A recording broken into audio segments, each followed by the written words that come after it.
రెడ్డి ఇతర మంత్రులు హాజరయ్యారు. సీఎం రేవంత్ రెడ్డి మాట్లాడుతున్నారు. ఇప్పుడు లైవ్ చూద్దాం.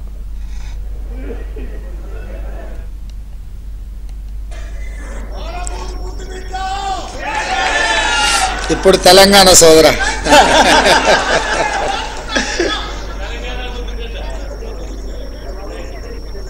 జవహర్లాల్ నెహ్రూ జర్నలిస్ట్ సొసైటీ ఆధ్వర్యంలో ఆనాడు డాక్టర్ వైఎస్ రాజశేఖర రెడ్డి గారు ఈ సమాజానికి పట్టిన రుగ్మతలను అనుభవిస్తున్న సమస్యలను పరిష్కరించే డాక్టర్లుగా జర్నలిస్టులను గుర్తించి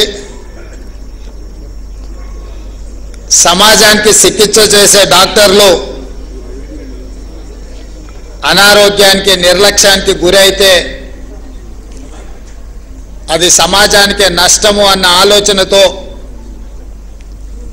ఆనాడు జర్నలిస్ట్ మిత్రులందరికీ కూడా ఇంటి స్థలాలు కేటాయించాలని డాక్టర్ వైఎస్ రాజశేఖర రెడ్డి గారు శ్రీమతి సోనియా గాంధీ గారి నేతృత్వంలో నిర్ణయం తీసుకోవడం జరిగింది. సరే, ఆనాటి నుంచి ఈనాటి వరకు జరిగిన పరిణామాలు నేను పెద్దగా వివరించదలసిన అవసరం లేదు, మీకు అందరికీ తెలుసు.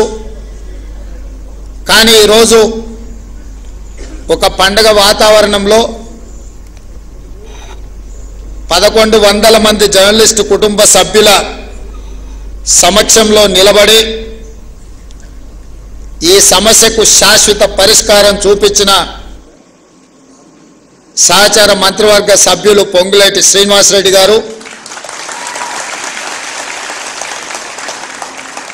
అదేవిధంగా కార్యక్రమంలో పాల్గొన్న సహచార మంత్రివర్గ సభ్యులు పొన్నం ప్రభాకర్ గారు, మేమందరం గౌరవించి ప్రభుత్వం ఏర్పడ్డ తర్వాత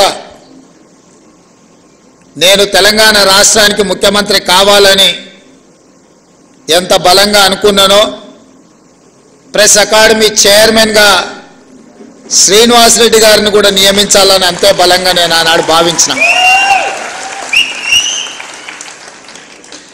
ప్రెస్ అకాడమీ చైర్మన్గా పెద్దలు శ్రీనివాసరెడ్డి గారు ఈనాడు ఈ కార్యక్రమాన్ని ఏర్పాటు చేసి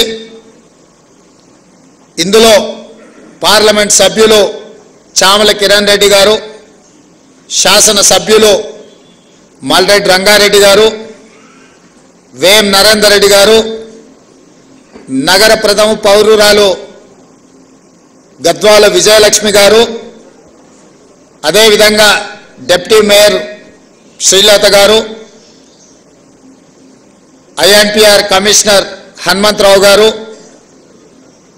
సోదరులు పాత్రికేయ మిత్రుడు దేవులపల్లి అమర్ గారు, వేదిక మీద ఉన్న పెద్దలు,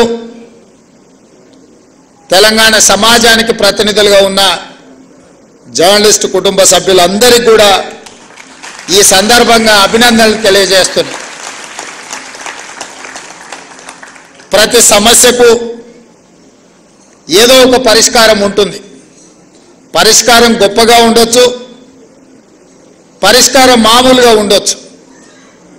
కానీ పరిష్కరించవలసిన వ్యక్తులు బాధ్యతాయుతంగా వ్యవహరించినప్పుడే ఆ సమస్యకు పరిష్కారం దొరుకుతుందని చెప్పి నేను బలంగా నమ్ముతాను. ఉమ్మడి రాష్ట్రంలో తెలంగాణ రాష్ట్ర ఏర్పాటు అనేది ఒక పెద్ద సమస్య, జటిలమైన సమస్య, చిక్కుముడి లాంటి సమస్య. అంత జటిలమైన చిక్కుముడి లాంటి సమస్యకే కాంగ్రెస్ పార్టీ పరిష్కారం చూపించి తెలంగాణ రాష్ట్రాన్ని ఏర్పాటు చేసింది. మరి పండిట్ జవహర్లాల్ నెహ్రూ గారి పేరు మీద ఏర్పాటు చేసిన ఈ సంఘము, ఈ భూ కేటాయింపు పండిట్ జవహర్లాల్ నెహ్రూ వారసులుగా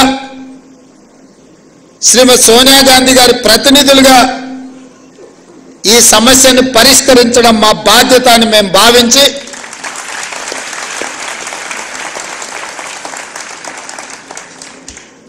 మా మిత్రుడు శ్రీనివాస్ రెడ్డి గారు 2 శాఖలు వారు కోరుకోలేదు. రెవెన్యూ శాఖ వారు కోరుకోలేదు, I&PR శాఖ వారు కోరుకోలేదు. ఈ రెండింటిని నేనే వారిని తీసుకోవాలని చెప్పి ఢిల్లీలో చెప్పి వారికి శాఖలను కేటాయించింది. వారు ఆ 2 శాఖలను ఉపయోగించి ఈరోజు మీ సమస్యకు పరిష్కారం చూపించారు.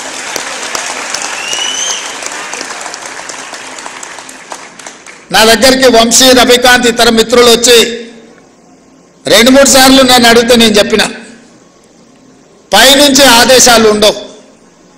ప్రభుత్వం నడవడానికి ఒక ప్రాసెస్ ఉంటుంది, ఒక విధానం ఉంటుంది. ఆ విధానంలో ఆ సమస్యకు సంబంధించిన ఫైలు ఏ విధంగా ముఖ్యమంత్రి కార్యాలయానికి రావాలనో ఆ విధంగా ఫుల్ షేప్తోని ముఖ్యమంత్రి కార్యాలయానికి ఫైల్ వచ్చిన మరుక్షణం ఇక్కడ మీకు సంబంధించిన సమస్యకు పరిష్కారం దొరుకుతుందని వారికి చెప్పిన ఆ విధంగా ఫైల్ని బిల్డప్ చేసి ముందుకు తీసుకురండి అని చీఫ్ సెక్రటరీ గారి నుంచి మంత్రి గారి వరకు సూచన చేసిన ఈ ఫైల్ ప్రాసెస్లో మీకు తెలుసు, ఈ ప్రాసెస్లో అమలు చేసేటప్పుడు కొంత సమయం పడుతుంది. ఆ ప్రాసెస్లో జరిగిన డిలేనే కానీ నిర్ణయం తీసుకోవడానికి ఈ ప్రభుత్వానికి శశబిశలు లేవు. స్పష్టంగా ఫైల్ వచ్చిన మరుక్షణం, ఎందుకంటే ప్రాసెస్లో ఏదైనా తప్పిదం జరిగితే మళ్ళీ ఎవరైనా కోర్టుకు వెళ్ళిందంటే ఇప్పటికే 73 మంది ఈ నిజాన్ని చూడకముందే వారు కన్ను మూసింది. ఇంకా చాలామందికి ఇలాంటి నష్టం జరగకూడదు, మీ సమస్యకు శాశ్వత పరిష్కారం చూపించాలన్న ఆలోచనతోనే మా ప్రభుత్వం శాశ్వతమైన పరిష్కారాన్ని ఈరోజు మీకు అందరికీ చూపించడం జరిగింది. అదేవిధంగా కొన్ని అంశాలు నేనే ప్రస్తావిస్తాము, ఎందుకంటే మీ ముందు కొన్ని అంశాలను ప్రస్తావిస్తే నచ్చినా నచ్చకపోయినా వాటికి ఏమైనా పరిష్కారం దొరుకుతుందేమో అని నేను అనుకున్నా. కానీ పెద్దలు శ్రీనివాసరెడ్డి గారి అనుభవము మమ్మల్ని ఏమీ చెప్పకుండానే నియంత్రించడానికి వారే చాలా విషయాలు ప్రస్తావించి మీ ముందు పెట్టి